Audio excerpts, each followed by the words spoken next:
Today we're going to go over the RCBS Pow'r decapping pin, why it's too good, and why I removed it from my RCBS die on my Dillon 550C, and that's coming up next year on Jesse B Outdoors Reloading.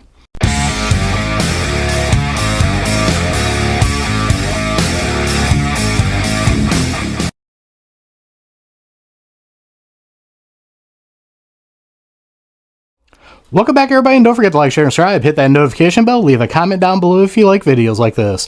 First off, if you're wondering where this all came about, I'm going to leave a card up above here for you guys to check out the original video this is from that started all this. What I did is I actually bent one of these rods in my 45 ACP sizing dies.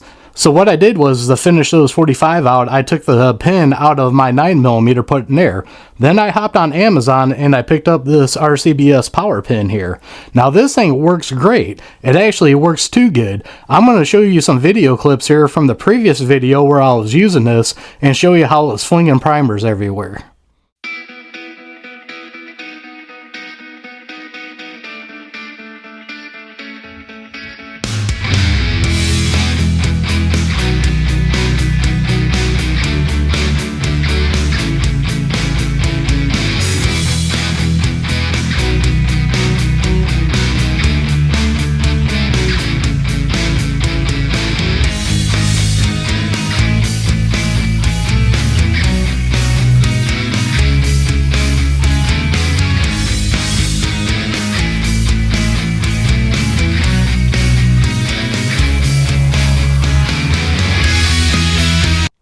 So as you can see here, it was flinging primers everywhere, and I don't like picking primers up off the floor. It drives me absolutely nuts. So today's video, I took this pin out. I put the factory one back in it because RCBS did replace that broken pin for me.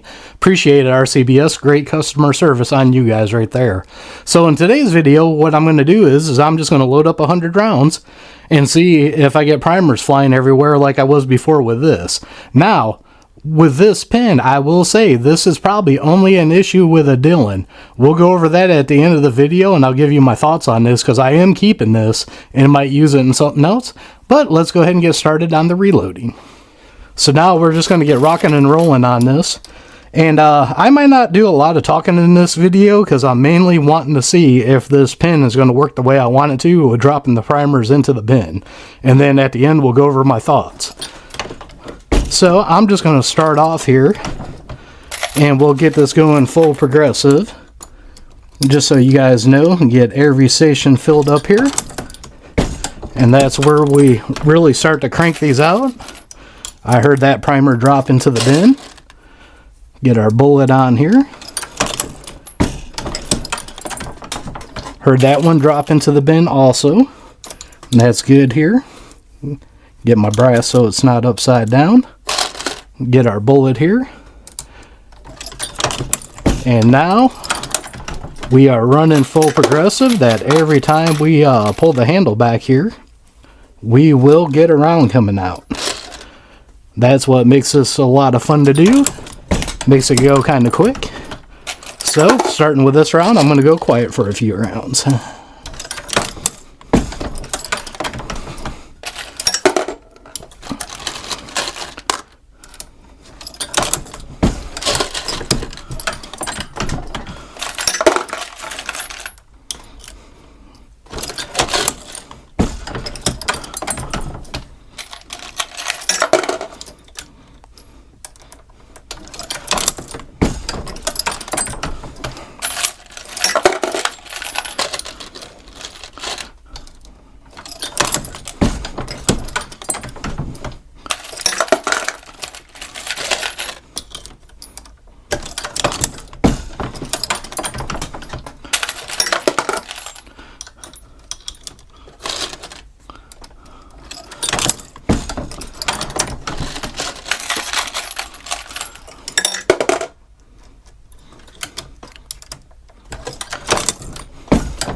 That one felt a little rough there.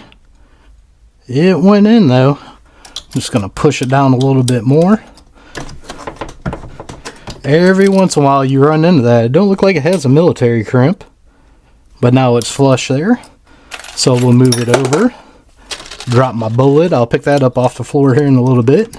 It's funny, I try to avoid primers being on there, and then I end up dropping them on the bullets on the floor there. Well, what are we hooked up on here? Let's see. 40 Smith & Wesson snuck in. What are you doing in there, boy? You shouldn't be in there. Looks like I didn't do a good job sorting there. That happens though. Mostly with 9mm, a lot of times you get 380 more than anything. That's actually the first time I've ever got a 40 Smith & Wesson in there. But that's exactly why when something doesn't feel right, you should stop.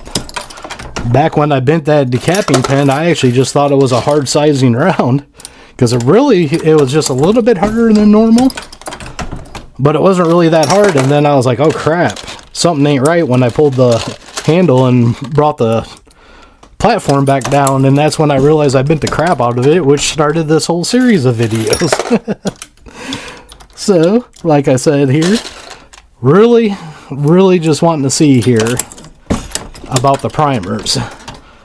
Now some of this brass I got is already deprimed, and some isn't. That's just the way it was in there.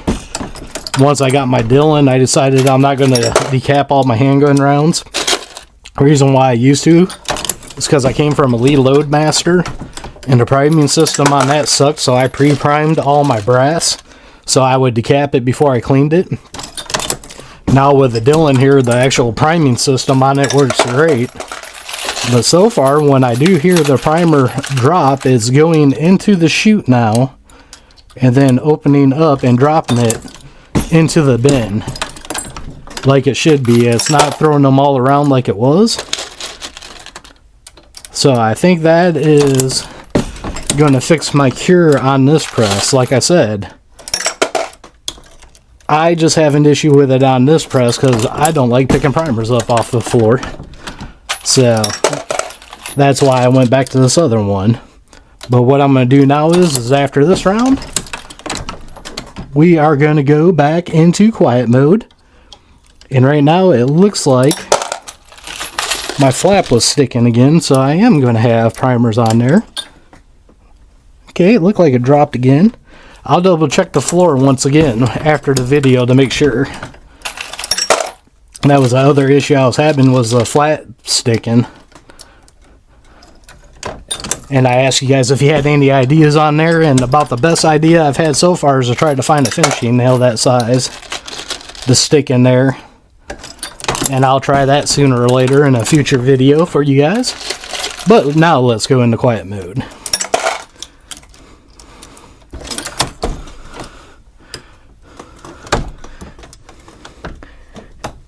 Seems like every time I want to go into quiet mode, something ain't right. There we go. Just didn't have it in there all the way.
Now, I'd like to get some feedback from you guys. I've heard a couple of people say it in my short videos, but nobody on my main videos.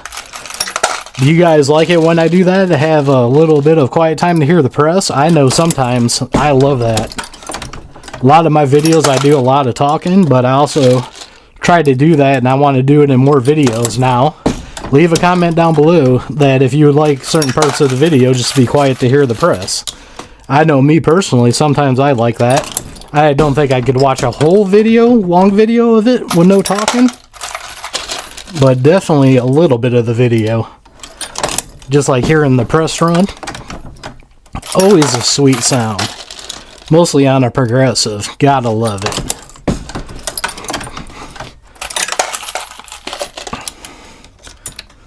Oop, brass is upside down.